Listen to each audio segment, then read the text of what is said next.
galera, bem-vindos a mais um episódio do MTS Talk, podcast do Ministério Apostólico Terra Santa. Estou aqui eu, o João Gabriel e a Lorena, apresentadores do projeto.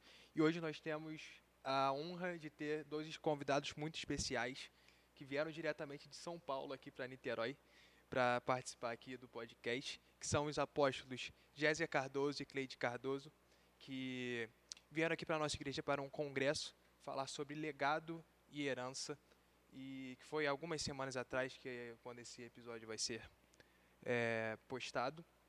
E aqui também, nesse podcast, nesse episódio, iremos falar sobre legado, o que é o legado, o que é herança, qual a importância disso no âmbito cristão, a importância disso dentro da igreja. Para iniciar, eu quero pedir, para os senhores para dar um apanhado geral do ministério, há quanto tempo estão na caminhada, Falar um para pouco podermos sobre falar. vocês também, né, para dar uma apresentação. Bom, em primeiro lugar, o agradecimento, lógico, pela oportunidade. É sempre bom falar de Jesus, é sempre bom falar das coisas de Deus. E Amém. parabenizar vocês por esse projeto, viu? Quero Obrigado. declarar que é muito bom e que ele vá mais longe do que vocês possam imaginar. Amém. Viu? Recebemos. E, na verdade, a Cleide também vai me ajudar nesse ponto de falar sobre o nosso ministério. Posso gastar um tempo aqui? Pode? Não é certeza. problema? Com certeza. Tá bom. Eu sempre fui um crente normal, né? Vim de uma igreja tradicional há muitos anos, desde berço, vamos falar assim. Meu pai era o pastor da igreja, meus irmãos se tornaram pastor, minha irmã casou com pastor e assim por diante. Então eu cresci dentro de um ambiente cristão, lógico, de um ambiente tradicional. E foi isso até os 40 anos. Eu me tornei líder da igreja, eu não era pastor, apenas um líder. E tinha o desejo de fazer algo por Deus. Acho que Deus viu isso no meu coração. Amém. Tanto é que a igreja me considerava como animado. Não era avivado, animado. Né?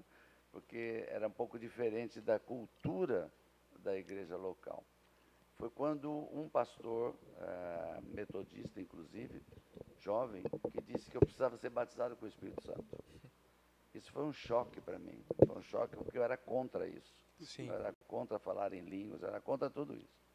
Mas como para obedecer um chamado de alguém que eu conhecia, que tinha uma certa, vamos dizer assim, eu tinha um certo respeito por ele, eu fui atrás. E comecei a buscar, e durante um ano de busca, até que eu fui batizado com o Espírito Santo, junto com a minha esposa, no mesmo dia. Amém. E a partir daí, nós começamos a buscar mais, né? E aí apareceu um homem de Deus, que vocês devem ter ouvido falar, perdão, chamado Arlindo Mendes, né? Muito. Que era da mesma denominação minha, Apóstola Márcia. pai da apóstola Márcia, sogro do Scultori. E por ser da mesma denominação, nós começamos a ir atrás dele e fizemos um acampamento ainda dentro da denominação, só com jovens. E convidei ele para ser um dos preletores. E foi lá que aconteceram coisas extraordinárias de libertação que a gente nunca tinha visto. E no final, quando a gente estava orando, ele lançou uma palavra sobre mim e sobre a minha esposa, dizendo: vocês serão um pronto-socorro espiritual. Só disse Amém. isso. Não disse mais nada, porque o profeta ele não explica. Ele fala e não explica. E aí, o que aconteceu? Eu era empresário na época, eu tinha uma empresa, um escritório da empresa, num lugar que era só residência, e resolvi abrir uma sala. Eu não sabia o que era pronto-socorro espiritual, né? Eu recebi a palavra e coloquei numa das salas da empresa pronto-socorro espiritual. E como empresário, a minha cabecinha ainda era empresarial e eu pensei, bom, vou fazer um folder, vou fazer news, cartãozinho e tudo mais, para as pessoas virem aqui a gente orar. Sim. Aí Deus falou assim: vocês não vão fazer nada, eu farei todas as coisas. E nesse período começou, aí aconteceu um fato muito forte com ela, né? E a gente morava num bairro nessa época, longe da faculdade Mackenzie, onde minhas filhas estudavam. E tinha que levar de carro e voltar. Era longe, tinha trânsito. Aí você conta essa parte. Conto. Antes de contar o fato, Posso só chegar um pouquinho mais próximo? Se a senhora por favor? preferir, pode aproximar para Assim. ficar na Um altura pouquinho. certa. Isso. tá bom assim? Um pouquinho mais próximo aqui da boca. Isso, Aqui. tá ótimo. Perdão. Tá ótimo. Vamos arrumar. Ok. Eu acho que, olhando lá, né? Pode ser. Ok. Tanto faz. Antes de falar do fato, que foi assim marcante, quero dizer para vocês, jovenzinhos, Lorena e João Gabriel, que é uma honra participarmos assim e vermos esse projeto deslanchando. Tremendo, vocês estão já de parabéns, viu? Mas realmente, como o Géser estava falando, foi assim uma experiência muito forte que eu vivi. Talvez eu gastei um percurso de uns 20 minutos, né? Acho que foi isso. Deixei as meninas na escola e, de repente, era como se Jesus tivesse sentado do meu lado, no banco do passageiro, e ele já falou logo de início assim: eis que inicia a missão evangélica Shekinah. E ali eu não sei mais como é que eu dirigia, onde que eu estava andando, eu sei que só parei quando eu estava em frente ao portão da nossa casa. Géser, Ela foi aquele. arrebatada. Eu creio que sim, eu não entendi ainda muito o que era isso, mas eu acho que fui, sim. E ele foi falando de viagens que nos levariam, nos levaria de voo, e com carro, em muitas nações, e falou tantas coisas. E eu só ficava pensando assim, quando eu chegar em casa, eu vou falar para o Géser, e ele tem que concordar. Ele é meu sacerdote, é a cabeça da nossa casa, né? E ele, aquele dia, não tinha passado muito bem, estava em casa. E eu cheguei toda falante, com o meu jeito italiano. E cheguei falante, eu falei, nossa, Deus falou tantas coisas comigo, você não sabe, a missão Shekinah está começando. E ele ouviu tudo que eu falei assim, atropelando as palavras, de tão eufórica que eu estava, né? E ele disse assim, tudo bem, eu tenho certeza que Deus falou com você, mas ele tem que falar comigo.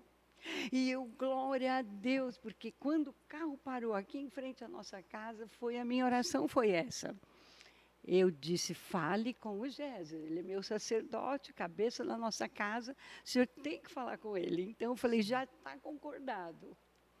E aí começou, né, meu bem? Foi uma coisa assim, difícil para a gente entender no início, porque a gente estava ligado a uma igrejinha e não saía de lá, era lá e voltar, lá e voltar. Uhum. Aí Deus fala em nações, em cidades, Viagens, avião, voos. voos, fica doido, né?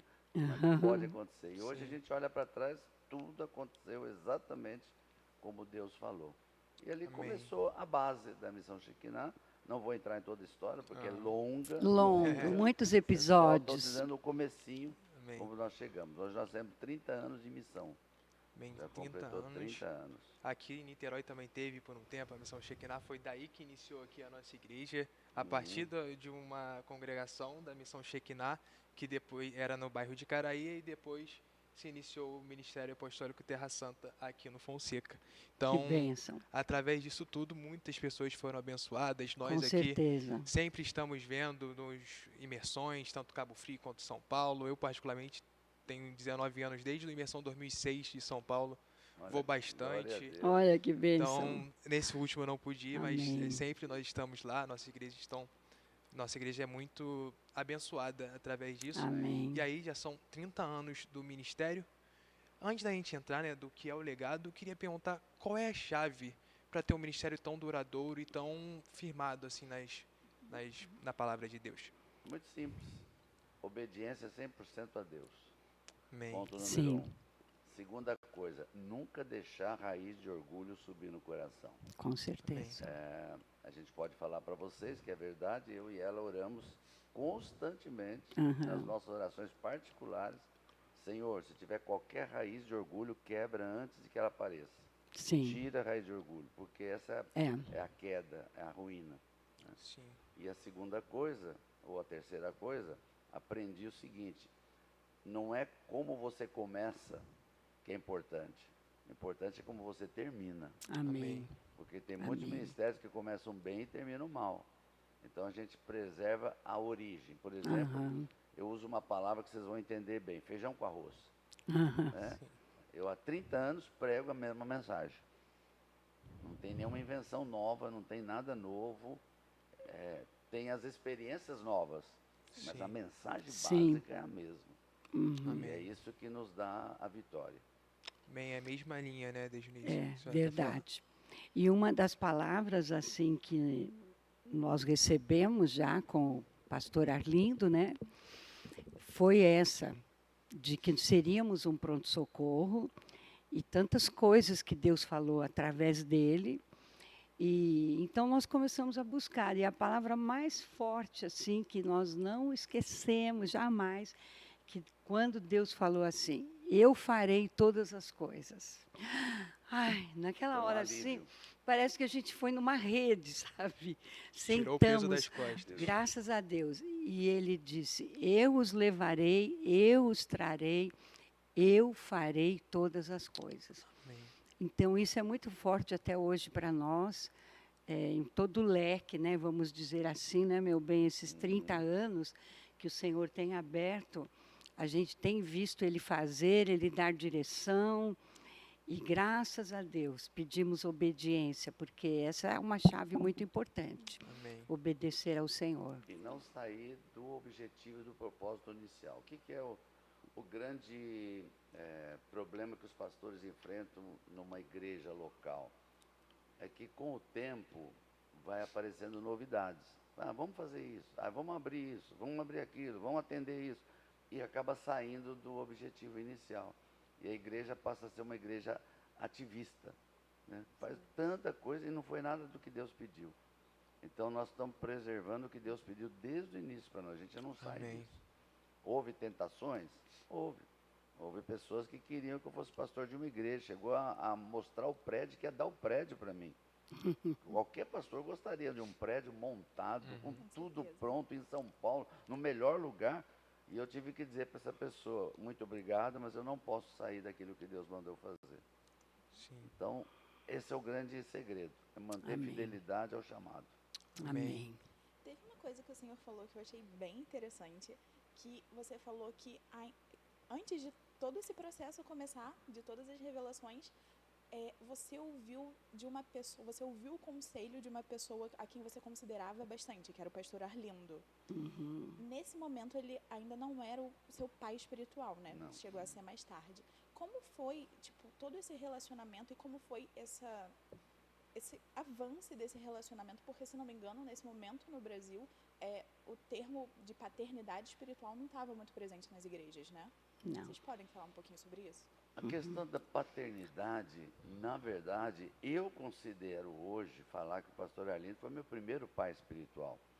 Mas nunca houve entre nós essa palavra, porque mesmo antes, foi depois que o pastor Arlindo faleceu, isso foi em 2003, né? Sim. Tá certo? 2003. No ano que eu nasci. Quando você nasceu. Foi. Quando ele faleceu, foi aí que Deus começou a mostrar a questão das redes apostólicas. E aí que começou a questão de cobertura e paternidade. Mas no momento que eu entendi paternidade, eu posso afirmar que ele foi meu primeiro pai espiritual. Posso afirmar tranquilamente, mesmo sem ter essa relação. Nomenclatura, né? Essa nomenclatura, essa relação. Inclusive todas as coisas que estão ligadas à paternidade. Não houve assim, né? A gente era filho por uma questão, vamos dizer assim, do tratado entre nós. Mas não dentro desse conceito que você está falando. Sim. Isso veio bem depois de 2003. Você perguntou sobre esse relacionamento? Era sim, realmente como de pai e filhos. E nós demos bastante trabalho para ele. Foi. Tinham muitas arestas para fechar na nossa vida, né? Muitos ajustes. E ele foi para nós um pai, um professor, um aconselhante. Sabe, foi tremendo mesmo, marcou a nossa vida. E muitas das palavras que ele profetizou se cumpriram muito rápido. Amém. Então, hoje, por exemplo, eu aqui falando no microfone, gravando um podcast, é resultado de uma palavra profética dele, porque eu era tão Amém. tímida. E, olha, era quase que incapaz assim, de estar falando no microfone. Se falava, era tudo muito rápido, né? E ele profetizou na minha vida que eu falaria muitos lugares, iria a nações, falaria mulheres. Então foi esse tipo de relacionamento como de um pai mesmo, sabe? Deixa eu só deixar uma coisa para vocês Sim. aqui. Falar hoje aqui, depois de 30 anos de experiência de ter ido a muitas nações, ministrar em congressos e igrejas grandes, igreja pequena, é interessante que as pessoas, assim, parece que a palavra profética não tem tanto significado, no sentido de que, não, você vai a nações. Não, já fui a nações. Mas naquela época, imagina alguém dizer para você que você ia a nações, eu nunca tinha saído do país. Aham. Eu era só um crente normal. Imagina alguém dizer que você vai a nações, vai falar isso, vai para isso. Era uma coisa absurda. Uhum. Então, era uma palavra profética muito forte para aquela época. E hoje a gente olha para trás e vê que tudo aconteceu mesmo. Amém. É confiar mesmo na Realmente. palavra, né? Exatamente. Glória a Deus. E aí, entrando propriamente, né, no tema que é o legado, para a gente iniciar, né, essa conversa, o que seria basicamente o legado e qual seria o legado de Jesus para a igreja? Ok. Eu vou falar algumas coisas para vocês agora que eu vou pregar hoje à noite. Já temos Então spoiler. vocês não contam para ninguém. Spoiler bom. nenhum, pelo amor de Deus. Né? Porque o tema aqui do congresso é legado e herança. Sim. Né? E uma das coisas que eu falei ontem que são coisas diferentes. Na verdade, não são diferentes, elas têm sentidos diferentes. Sim. Né? O legado, ele é uma coisa mais ampla do que herança. Por isso que o tema é muito bom, porque o legado envolve questões espirituais, por exemplo, visão, missão, envolve um chamado, isso é legado. Envolve a sucessão de alguém que já tinha uma visão e assim por diante. Herança está muito mais ligada a coisas mais físicas, né? É o testamento do pai que deixou uma casa para o filho, que deixou isso, deixou aquilo, né? Mas não é, a herança não envolve, por exemplo, a cultura do pai que deixou para o filho. A herança não envolve as características morais do pai para o filho. A herança é um pouco mais física. Uhum. O legado não, o legado é amplo, inclui a herança. Então é isso que eu quero deixar claro. A herança está dentro do legado, mas o legado é muito mais. Por Amém. exemplo, um dos legados que nós trazemos é a visão de libertação que o pastor Arlindo nos colocou para nós. Aprendemos com ele. Ele fazia isso com uma tranquilidade fora do comum. Né? Eu acompanhei o início da Missão Shekinah. No começo da Missão Shekinah, eu não ministrava. Eu fico pensando hoje, né? Como eu era medroso. Porque eu abri o congresso, 2 minutinhos já passava o pastor Arlindo. Era aquela história, né? O microfone, né? E ele que se virava, fazia todo o seminário. E eu fui aprendendo. Então hoje eu posso dizer que grande parte do que ele ministrava, eu ministro hoje, porque é um legado para mim. É um legado. Isso é um legado. É a missão, a visão. Isso é muito forte do legado. E você, perdão, Pode continua. falar. Não, é que ele perguntou como é essa questão do nosso relacionamento e a vida de Jesus, né? Sim. Realmente, quanto mais você cresce na vida espiritual, depois de ter aceitado realmente Jesus como Senhor da sua vida, você começa a buscar a palavra. E você vai recebendo um legado que muda você por dentro, né? Amém. Muda as suas atitudes, o seu falar, o seu comportamento. Tem um exemplo, Jesus sempre foi manso. Ele podia ser sério, até, vamos dizer, enérgico, porque ele tinha uma autoridade para falar com seus discípulos, né? Mas ele era manso. Então, isso é um legado que a gente vai recebendo, porque tem gente que é irado, tem pavio curto, tem outros que nem pavio tem. Mas à medida que você recebe esse legado de Jesus através da palavra, do que ele foi, do ministério dele, então isso vai mudando a sua vida, né? A sua personalidade. Isso é tremendo. Agora, no sentido de herança, é maravilhoso. Eu creio que Géser vai falar isso, porque eu também nem quero adiantar a palavra dele da noite. Só ele pode. Só ele pode. Não dá spoiler, não. Só ele pode. Mas Jesus deixou uma herança completa. né? Para nós, quando nós o recebemos, nós temos a salvação, a vida eterna, temos saúde, cura, livramento de maldições, entramos num percurso de bênção. Então, é um legado completo e ele também nos dá prosperidade em todas as áreas, inclusive financeira. Amém. Então, esse legado é incomparável com o que nós vivemos aqui, né? Com homens e mulheres de Deus, que eu vejo aqui um resultado de um legado tremendo. Vocês aqui Amém. falando, já Verdade. testemunhou que desde jovenzinho esteve nos imersões. E quanto vocês têm recebido do apóstolo escultor e receberam da apóstola Márcia. E a gente vê alguns perfis aqui, até o jeitinho dela falar, adquiriram de tão grande que foi o legado passado, né? Muito tempo E isso juntos. é muitos anos juntos, é Aqui, só para tremendo. complementar a questão de Jesus, o legado, ele envolve duas coisas, teoria e prática. Uhum. Não funciona só teoria. Pega Jesus. Jesus, para deixar o legado, primeiro ele andou com eles ensinando, mas ele praticava. O que os discípulos viam? Via Jesus curar, via Jesus expulsar demônio, via Jesus fazer milagre e via Jesus dar palavras dentro do sermão da bem-aventurança, por exemplo. Então, quando Jesus morreu e ressuscitou e foi para o céu e deixou os discípulos, o que eles tinham? Eles tinham a continuidade do legado de Jesus. Exatamente. O que eles começaram a fazer? Ensinar, ministrar cura, libertação e fazer essas coisas. Era o legado, isso era o legado que Jesus deixou. Prática e teoria. Amém. Então, isso que a gente é importante fazer no legado. Amém. Amém. E aí, trazendo para isso, né, que é a importância do legado, Jesus foi um pai espiritual para todos os discípulos. Qual é a questão problemática da orfandade espiritual, de culturas em que se abre igreja, se abre ministérios onde não tem uma cobertura?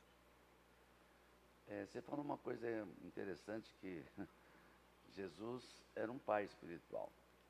Não está isso escrito em lugar nenhum, mas a gente sabe pela experiência. Agora, eu posso provar isso na palavra, sabia?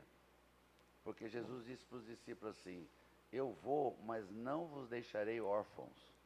Verdade. Ele disse isso. Então, o que ele estava dizendo? Eu sou o pai de vocês. E eu não vou largar vocês sozinhos. Vocês não vão ficar órfãos, eu vou mandar o Espírito Santo. Então, a função do Espírito Santo foi suprir a paternidade física de Jesus. Porque através do Espírito Santo eles tinham ligação com Jesus. Por isso que Jesus, vocês têm que pedir em meu nome. Porque eu sou o pai de vocês. Sim. Amém. Isso está incluso na palavra. Você não vai ver isso escrito dessa forma. Mas a revelação de Deus, a interpretação que Deus nos dá é isso. Então Jesus é realmente um pai para os discípulos. Hoje em dia, o que a gente vê? A paternidade não é algo novo. Tem gente que fala assim, essa é uma revelação nova, é uma invenção nova. Não, Jesus era pai. Veja, Jesus teve que nascer numa família. E Jesus, apesar de ser filho de Deus, e 100% Deus, 100% homem, ele tinha que chamar José de pai. Ele teve que chamar o pai dele. Ele teve que chamar Maria de mãe. Então, é uma ligação forte familiar. Então, ele não se esquivou disso. Ele podia ter vindo de outras maneiras. Não precisava ter nascido. Ele vinha com todo o poder do céu e resolveu. Não, mas ele teve que fazer isso para nós entendermos a necessidade de nós termos um pai. Agora, deixa eu falar algo muito forte para você. Spoiler. Jesus conversa com uma mulher samaritana e a mulher representa a igreja. E Jesus parece estar falando de adoração. Sim, João 4. Mas, na verdade, ele está falando de uma outra coisa. Ele disse assim, os verdadeiros adoradores adorarão o Pai. Ele não diz adorarão a Deus. Amém. Presta bem atenção nisso. Ele não disse para a samaritana, adorarão a Deus. Ele disse, adorarão o Pai. Por quê? Ele está falando de orfandade. Está dizendo que só adora a Deus quem é filho. Amém. Quem não é filho não consegue adorar a Deus. Deus se torna um ser, se torna um ídolo, se torna qualquer coisa menos pai. Então o relacionamento que Deus quer conosco é de pai e filho. Amém. Porque no céu só entra filho. Não então entra nós temos criatura. que aprender a paternidade aqui na terra. Amém. E isso é a revelação de paternidade. Bem, e bem legal o senhor falar isso, porque isso traz uma confirmação, porque há 3 episódios atrás nós falamos sobre adoração com o pastor Glaucio Cordeiro, que ontem esteve aqui ministrando também no congresso, e ele trouxe justamente isso, sobre adoração ser coisa de pai e filho. Usou até esse mesmo Hum, episódio e até complementando um pouco, a gente pode ver, por mais que não exista o termo pai espiritual, paternidade espiritual dentro da Bíblia, mas a gente pode ver isso claramente, um legado sendo passado de Elias para Eliseu, uhum, Paulo para Timóteo, por exemplo. A gente sim. vê nas cartas Paulo falando até sobre dicas de Timóteo tinha problema de estômago, fala para tomar um suco de uva e tudo O mais. cuidado, Você né? vê o cuidado do É pai coisa de pai espiritual. mesmo. Exatamente. E nós temos visto muito hoje, muitas igrejas abençoadas, muitos ministérios abençoados, mas que não veem essa questão da sucessão como um foco. E a gente viu isso muito claramente aqui na igreja no ano passado, que foi a passagem de bastão, digamos assim, do apóstolo Luiz para o pastor Júnior, né, que é meu pai. E a gente viu isso muito nitidamente, só que depois a gente falando com outras pessoas de outras igrejas, a gente vendo que isso não é comum, isso daí Não. Que é um não é déficit, né? algo. Principalmente na igreja, eu falo pela igreja brasileira, que, né, que eu estou mais em contato, que existe uma ausência desse discipulado, dessa preparação para o seu sucessor. É como se, quando o seu ministério acabar, quando você, por algum motivo, sair dali, acaba tudo acaba com você. Não existe essa projeção para o futuro, né? Uhum. Aí, como vocês conseguem evitar essa situação no ministério de vocês? Como vocês têm se preparado para isso? Veja, quando você fala em legado, e que inclui herança, esse legado ele não é especificamente biológico. Nós estamos falando aqui, a pergunta que vocês fizeram, estamos na esfera espiritual. Sim. Então, na esfera espiritual, o legado, ele não precisa ser pai para filho biológico, Uhum. mas pai para filho espiritual. Amém. Jesus, ele não era pai físico dos discípulos, mas ele preparou os discípulos para fazer a obra que ele tinha, a missão dele. Uhum. Eliseu e Elias, que você citou, um não era pai do outro físico, mas Biológico. Elias fez o seguinte, ele preparou Eliseu para ser o sucessor dele. Sim. No momento que ele jogou a capa sobre Eliseu, lá atrás, no começo, ele já estava determinando quem seria o sucessor dele. E quando Elias está subindo para o céu, qual é a expressão que Eliseu deu? Eu sei que existe uma interpretação teológica para isso, uma interpretação cultural para isso, mas eu gosto de ler a Bíblia simples, da forma simples. Eliseu disse, meu pai, carro de Israel e seus cavaleiros. Essa expressão carro de Israel e seus cavaleiros é uma expressão cultural de Israel, mas ele falou meu pai. Sim. Então ele reconheceu que era o pai dele, né? Existe até um rei, eu estou tentando lembrar aqui o nome dele, mas não importa, é um rei de Israel, que chamava Eliseu de pai, chamava meu pai, falava para Eliseu. Mas era um profeta e um rei, totalmente diferente, um espiritual, outro físico. Mas esse físico reconhecia o profeta como pai dele. Amém. Porque a paternidade ele é muito maior do que uma coisa física, de pai para filho biológico. Existe toda uma missão por trás, o legado, continuar o legado, continuar assim por diante. A paternidade, na verdade, não é algo imposto, mas é algo reconhecido. Sim. Né? É algo que o filho se identifica. Esse é meu pai. Inclusive, acho que nós temos um pouco Espiritualmente. diferente de muitos ministérios, tá bom? Deixa eu Com dizer. certeza. No meu ministério, quem escolhe o pai é o filho e não o contrário. Eu não saio por aí escolhendo filhos para ser meus filhos espirituais. Eu não quero isso para a minha vida, hipótese alguma. Porque no momento que você escolhe um filho, você é obrigado a receber todos os erros dele para você. E você não pode mandar ele embora, porque você que chamou. Mas como eu sou tranquilo, as pessoas que me procuram dizem, eu quero ser seu filho. Tudo bem, então você vai ser assim, assim, assim, assim, assim. Você vai estar dentro da visão e assim por diante, porque você que escolheu. É um reconhecimento, né? Uma identificação. E eu creio que Né? isso daí também, achei bem interessante o senhor falar isso, porque isso tem a ver com a questão do ministério duradouro, de um ministério em que desde o início tem a mesma base, tem a mesma visão. Porque a partir do momento em que, se o senhor procurasse outras pessoas, você vai procurar pessoas em outros arraiais, digamos assim, pessoas Sim. com mais outras visões. E a partir do momento que o filho procura o pai, ele está disposto a viver essa missão. Uhum. Então eu achei isso bem interessante, porque Amém. a partir daí E aí que... você pode impor essas condições, né? Aqui a Sim. visão é assim, assim. Quer andar comigo? É essa visão. Amém. Eu não estou te procurando, você que está me procurando. Verdade. E entrando também na questão do legado, ontem o senhor falou sobre isso, que foi até o que a Lorena citou um pouco, que aquilo que nós buscamos da revelação de Deus, isso daí vai ser passado para os nossos filhos. Isso daí está em Josué também falando sobre edificaremos um holocausto ao Senhor para que sirva para as nossas próximas gerações, testemunho.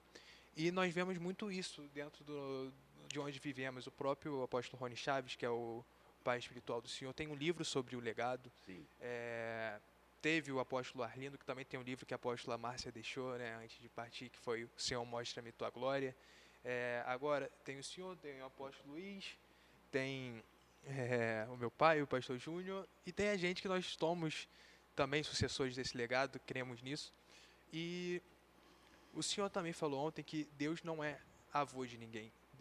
Deus foi foi o Deus de Abraão, de Isaac e Jacó. Então, para as gerações mais novas, que seria aqui eu e a Lorena, quem está ouvindo também, que mais novo, qual seria a dica, qual seria o conselho que vocês dariam para buscar a referência, buscar exatamente esse legado? Pergunta difícil essa. Não é uma pergunta fácil, não. Veja o seguinte, a busca do legado depende da visão que Deus está dando para você. Se Deus começar a dar uma visão para você, né, e que o teu pai não escute isso, Deus começa a falar com você, levanta um profeta, testifica no coração, aí levanta outro e começa a falar de você de uma visão diferente, não diferente no sentido errada, mas diferente para você. Não no sentido da rebeldia, né? Isso. Ele está falando, você vai conversar com o teu pai e vai dizer, olha, Deus está me dando essa visão. E se teu pai for um profeta de Deus, ele vai entender. Então eu vou te enviar para essa visão. Amém. Você não vai pegar o legado do teu pai, você vai pegar o legado da visão que Deus está te dando. E aí você vai ter que buscar alguém que tenha a mesma visão para ser teu pai, espiritual. Sim. Então uma pessoa pode ter um pai físico e um pai espiritual diferente. Isso não tem nenhum problema. Por isso que quando a gente fala em paternidade, nós estamos falando da área espiritual e não da área física. Isso é muito forte para mim. Amém. Então, o legado tem que estar ligado à visão que Deus está dando para você. Por isso que quando alguém me procura, ele sabe da visão que eu tenho, sabe o que eu falo, sabe o que eu prego e quer andar do mesmo jeito. Porque Deus falou com ele que é aquela forma. Amém. Agora, aqueles que não me procuram, é porque Deus demandou uma outra visão para eles. Eles vão procurar outra pessoa que tenha a mesma visão. Amém. E é exatamente isso. A igreja é o corpo de Cristo. Existem outros tipos de visões. E isso tudo complementa, né? E trazendo também, a Lorena quer falar alguma coisa? Começou? Pode Não? ir. Pode ir? Então tá. Depois então, trazendo mais para essas novas gerações, né, que a gente está falando agora, a partir do comportamento que os senhores veem, viajam por diversos locais. No mês passado estivemos lá no congresso, né, no Imersão Total. Os senhores estiveram lá no On Fire, que foi algo direcionado aos jovens. Vendo o comportamento dos jovens da nação, ou dos jovens que os senhores têm visto, qual a perspectiva de legado e a perspectiva da igreja brasileira que vocês veem para o futuro? Essa foi pior ainda. O nível está subindo. Subindo profundidade. Ele está falando da geração da igreja, né? Isso. Porque, tipo, só tentando complementar a pergunta dele, eu vejo como a nossa juventude tem sido constante na inconstância. Nós, generalizando, né, mas quando nós não estamos satisfeitos, nós saímos. E isso acaba também acontecendo na nossa troca de igreja e, consequentemente, na troca de cobertura espiritual, paternidade espiritual, né? Acaba existindo uma inconstância muito grande com isso. Porque quando eu não estou satisfeita, eu saio. Eu não preciso seguir o que você quer. É só eu sair. Existe a dificuldade de receber o confronto, né? Exatamente. Sim. Existem tantas outras igrejas, tem outra logo ali na esquina. Por que que eu vou ouvir o seu confronto? Por que que eu vou seguir o seu não? Se eu posso ir para um que me diga sim.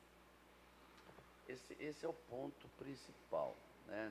Não vamos aqui mostrar falhas, né? Sim. Mas essa é uma realidade. Hoje nós temos todo tipo de igreja. Nós temos igrejas que batem firme na santidade, nós temos igrejas proféticas, nós temos igrejas somente de adoração e temos as igrejas que porta aberta. O que é a igreja porta aberta? Vale tudo, ou seja, não estou preocupado se você está em pecado ou não, estou preocupado que você esteja aqui comigo. Então, os jovens hoje, se você falou de confronto, esse é o ponto. Se ele é confrontado numa igreja que é de santidade, onde o pecado vai ser esmiuçado, onde o pecado vai ser revelado, e ele quer ser uma pessoa que quer ter tranquilidade para pecar e não ser confrontado, ele vai procurar uma igreja de porta aberta. Sim. Uma igreja que ele pode ficar, né? E que ninguém vai confrontá-lo. E isso acontece muito com os jovens, mais do que com os adultos. Mas se você tem uma igreja forte, em santidade, mas que conhece paternidade, aqui eu vou falar de novo paternidade, Amém. onde a paternidade é pregada e vivida, eu vou ser sincero com você, é difícil alguém sair dessa igreja. Porque ele não é tratado como ovelha, ele é tratado como filho ali. Amém. E aí depende muito do pastor que está liderando o ministério, ele tem que ser pai. Sim. Ele não pode ser pastor, ele tem que ser pai. Pai é diferente. Pai você pode errar, pai você pode cair em pecado, mas ele é pai ainda, Sim. né? Vamos pegar você e o teu pai, né? Biológico, né? Aí você deu uma derrapada e o teu pai fala, não, sai de casa, vai procurar outro pai. Não existe isso. Não tem como. Não tem. Então, se a igreja entender esse princípio de paternidade, ninguém mais sai da igreja. Essa que é a grande realidade. Nem os jovens, porque eles vão entender que aqui eu tenho pai, aqui eu tenho alguém que me ama. Há uma diferença muito grande entre pai e rei. Nós temos pastores pai e temos pastores rei. Rei é aquele que manda, tem que obedecer, tem que ser daquele jeito. E pai é aquele que, por amor, consegue com que o filho faça todas as coisas. Essa é a grande diferença das igrejas hoje. Deu para Entendi. entender? Não sei se eu Entendi. consegui chegar onde você queria. Sim, pegando um gancho do que você acabou de falar sobre a diferença de pai e rei e trazendo para o nosso assunto sobre legado, qual é a consequência disso? Quando você tem um pastor rei, né, um pastor tirano numa igreja, qual é a consequência do legado daquele ministério e o que isso acaba acarretando? Esse ministério vai acabar no dia que esse rei morrer. Esse é o ponto número 1. Entendi. Segundo, que vai criar um monte de gente rebelde, porque a rebelião faz parte da tirania. Você pode ver que todos os países onde tem uma ditadura, quer queira ou quer não, o povo tem uma rebelião por dentro. Se ele puder fazer alguma coisa contra, ele Sim. faz. Sim. Enquanto ele está debaixo da tirania, ele não faz nada, mas dentro dele está preparado para qualquer rebelião. Se alguém se rebelar e fizer um movimento, vai todo mundo atrás, Sim. né? E assim por diante. Mas uma igreja que tem paternidade, a pessoa não está querendo rebelar, porque ele está amado ali, ele tem uma família. Ele sabe que ali é o lugar dele, que ali ele está bem, todo mundo ama, todo mundo se dá. É muito diferente. Eu vou ser sincero, não temos muito. Verdade. Algo que meu pai sempre fala aqui nos testemunhos é que quando ele entrou aqui, ele veio com a vida completamente desregrada, com a vida fora dos princípios. E quando ele entrou, uma das primeiras coisas que ele ouviu foi alguém apontar o dedo para ele e falar que ele não tinha caráter, que ele precisava receber o caráter de Cristo, precisava de viver uma nova vida. E exatamente esse confronto em que ele se viu confrontado, num primeiro momento ele quis ter, né, essa reação, que até hoje eu vi a diferença entre resposta e reação. A reação ela sempre é mais impulsiva. Ele quis ter a reação, só que no momento ele se calou porque ele não estava sob um regime tirano, ele estava sob um regime de pai. Então, a partir do momento que ele sentiu essa paternidade espiritual, ele reconheceu o confronto e decidiu caminhar. E graças a Deus por isso, graças a Deus por essa decisão nas nossas vidas. Um outro ponto também que o senhor tocou, que foi, né, dos jovens que tendem a ter isso. Há pouco tempo eu vi um vídeo da Valnice Milhomens, também uma apóstola para essa nação, que ela falou sobre essa questão dentro da igreja, que tem crescido bastante. Há, sei lá, 70 anos atrás, talvez os cristãos evangélicos eram 5% da população, hoje já estamos chegando a 40%. E talvez a mudança na sociedade não tenha sido proporcional a isso. E aí ela estava falando isso, não sei se os senhores chegaram a ver esse vídeo, que ela falou sobre não que o que aconteceu de certa forma não foi um crescimento, mas sim um inchaço. Então, para os senhores, qual seria a chave para ter uma mudança desse inchaço para ser um crescimento saudável dentro da igreja brasileira? Acho que nós vamos bater na mesma tecla aqui, né? O inchaço é porque as portas abertas das igrejas que se abriram. Ou seja, eu quero crescer, eu tenho que crescer, eu tenho que fazer célula, eu tenho que multiplicar, eu quero ter a igreja maior da cidade. Eu vou fazer de tudo que a igreja não deveria fazer, vou ter muita gente que não está salva, que não está curada, que não está liberta. Então isso não leva a nada. Esse ministério vai acabar um dia, não tenho dúvida disso.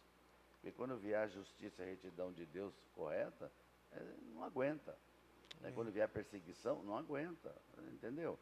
Então, batendo na mesma tecla, ela tem razão de dizer do inchaço, mas por causa dessa questão das igrejas portas abertas. Esse é o ponto. Eu penso assim que também tenho visto a diferença da geração jovem que tem se levantado no meio da igreja. Nós, às vezes, comentamos, falando, meu Deus, essa geração dá de 10-0 em nós. Porque o posicionamento é firme. Eles recebem o legado e vão com o legado como uma tocha na mão. Verdade. E coisa incrível, isso tem acontecido no meio da igreja.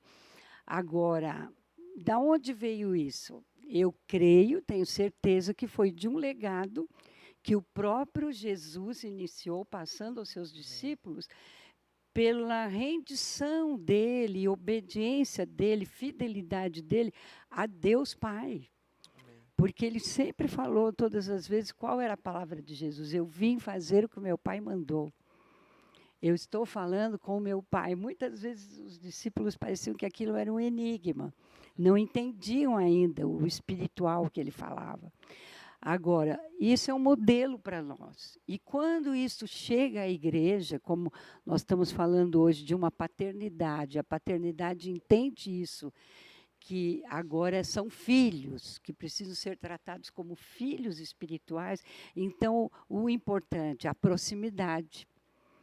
A proximidade, a busca do aconselhamento, a conversa. Ontem, Géser até citou meu neto e meu genro, meu pai, eles falam, como a gente diz assim, até pelos cotovelos, falam de tudo, aquela liberdade. E assim, nisso, o pai pode estar orientando o filho e falando, e é uma troca de conhecimentos, vão crescendo, vão conhecendo, vão entendendo. Então, é uma troca com o pai. E isso é importantíssimo para preservar um legado. Dificilmente posso dizer aqui, como profeta do Senhor, que você jamais vai passar na sua cabeça de sair deste ministério. Amém. Debaixo não só da paternidade do pai biológico, mas agora um pai espiritual também, que recebeu o legado do outro pai, sabe? Então, está num nível muito grande. É um crescente, mas é o relacionamento, é a afinidade e a obediência. Né? Porque se deixa qualquer filho que permitir que uma raizinha, ainda que seja pequena, de rebelião, isso vai ser perigoso. Então, enquanto a obediência, né, fidelidade, mansidão, eu creio que essas são as características que Jesus deixou para nós. Então, isso vai ser tremendo para todo o ministério, para a geração nova. Não querendo puxar sardinha aqui para nós, na rede, mas eu posso dizer que hoje 90% das igrejas da nossa rede têm essa visão correta. E os jovens estão sendo abençoadíssimos. Amém. Muitos Quando anos. chega a época de Muito. imersão, onde reúne as igrejas, vem muitos jovens, você viu a imersão São Paulo, você deve ter ido, 50% do povo são jovens. Sim. E aí, quando eu ministro para eles, uma palavra que eu sempre dou para eles, né? Vocês levam uma vantagem sobre mim, porque na época que eu tinha a idade de vocês, eu não tinha isso que vocês têm hoje. Então, a gente vê um grupo de jovens muito apaixonados, Amém. porque estão dentro de uma visão de paternidade, eles se sentem filhos. E isso é a coisa que mais jovem precisa, é sentir um relacionamento. Essa diferença de rei, né? O rei dá ordem, o pai ama. Né? Amém. Essa é a diferença. Sim. Quer trazer mais alguma coisa? Não, é só resgatar uma coisa que nós falamos bem lá no início, que nós comentamos sobre cobertura espiritual, né? Existiria alguma diferença entre paternidade e cobertura? Uma grande diferença. Paternidade dá cobertura, mas cobertura não necessariamente é pai. Por exemplo, vamos pegar uma denominação, qualquer uma, não vou citar nomes, uma denominação. Sim.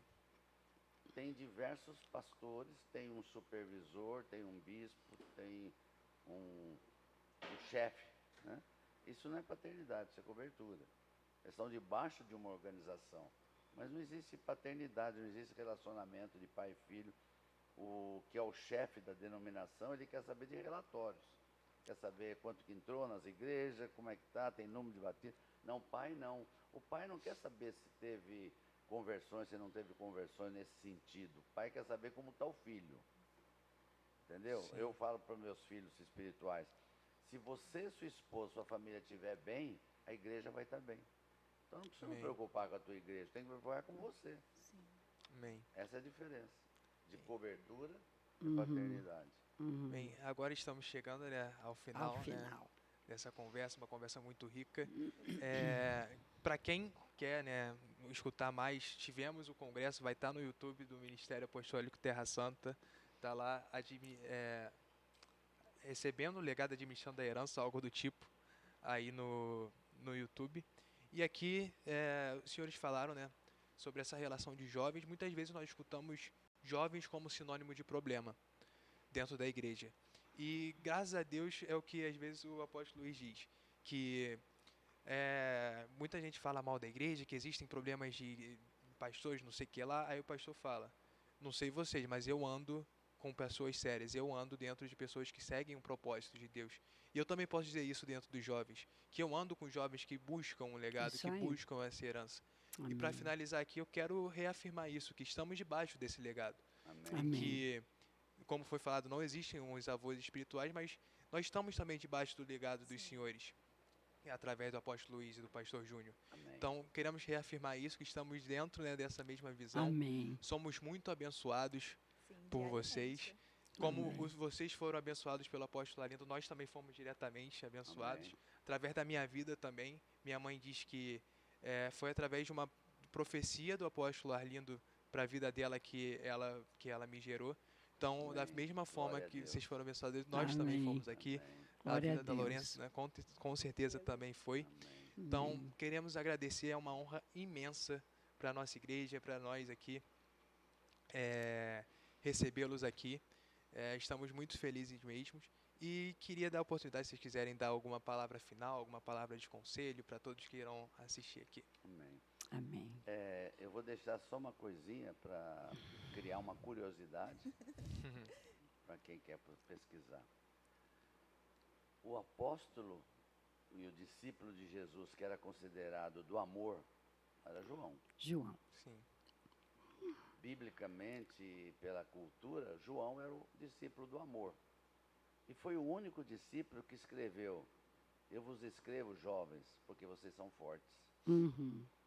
Porque o amor dele era tão grande que ele podia olhar os jovens e dizer assim: aí está o nosso futuro. São jovens, Amém. são fortes. Então vocês, com um legado forte, com uma herança forte e firmes, vocês podem fazer uma diferença na nação que a gente não conseguiu fazer. Amém. Vocês podem chegar lá. recebemos. Amém. Vão além do que a gente foi. Esse é o meu maior desejo com meus filhos espirituais, os pastores. Eu quero ver eles ir além do que eu fui. Amém. O rei não quer, o rei quer que todo mundo fique atrás dele, ele que aparece. Mas o pai espiritual, ele quer que todos que são filhos vão muito mais à frente Amém. do que ele. Amém. Bem? E eu só Amém. posso dizer que me sinto muito honrada de participar. E assim, vocês são a geração que nós temos amado, temos visto resultados, sabe, tremendos. Vocês já participaram do On Fire, né? Viram aquela multidão de jovens. Bom, eu já aquela coisa de mãe, né? Eu até choro de ver, de felicidade, de emoção. E quero dizer assim que a gente se sente muito honrado pelas palavras de vocês, nos emocionam, sabe? E sei lá, eu acho que a nossa responsabilidade aumenta quando a gente ouve vocês nesse tom, nesse trilho. Falo, Jesus, capacita-nos na paternidade, nessa passagem de legado, porque é algo muito sério, né? Mas nós podemos ver um Brasil melhor, uma igreja mais forte, por Amém. causa da geração de vocês, Amém. sabe? Que são fortes, têm mostrado e têm um pique e não abrem mão. Então, o nosso desejo para o jovem que nos ouve, chegue junto destes. Chegue junto destes, porque isso vai valer a pena. E você logo mais vai poder estar participando daqui uns anos, quem sabe, ou em breve, de um podcast desses, está falando, Verdade. olha, Pois é. isso tem mudado a minha vida, é o nosso desejo. Amém. Amém? Obrigado, viu? Obrigada Obrigado pela mesmo. oportunidade. Nós agradecemos. Aí, se vocês quiserem saber mais sobre o apóstolo Gésia, a apóstola Cleide, pode pesquisar aí no YouTube, Missão Shekinah, no Instagram também acho que está como Shekinah Missão, algo do tipo. Aham. Sim, Facebook É, também. Facebook, em todas as redes sociais está lá a Missão Shekinah. Siga-nos também aqui, o MTS Talk. Estamos disponíveis no Spotify, no YouTube.